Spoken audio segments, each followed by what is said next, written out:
মা যদি চোখের পানি ফেলে বলে, বাপ আজকে 6টা মাস মারে ছাড়া কেমনি থাকলি রে বাপ। এক মা যদি বলে, কল্পনা করেন তো, আজকে 6টা মাস বাপ একটা ফোন করলি না, মার একটা খবর নিলি না। এ কথা বলে যদি কোনো মা কাঁদা দেয়, আচ্ছা পাথরের মতো দিল সন্তানের কলিজা কি আর বাদ মানবে?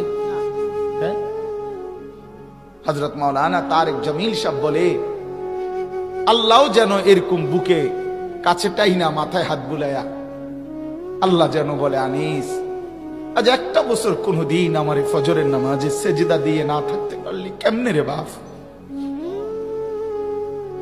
কি জবাব? হ্যাঁ,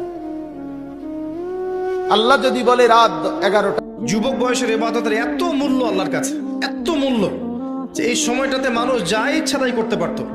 কিন্তু যুবক শ্রেণী আল্লাহকে ভয় করে, তার রাসূলকে ভালোবেসে, রাসূলের সুন্নাহগুলোর উপর আমল করলে, নামাজ পড়লে, রোজা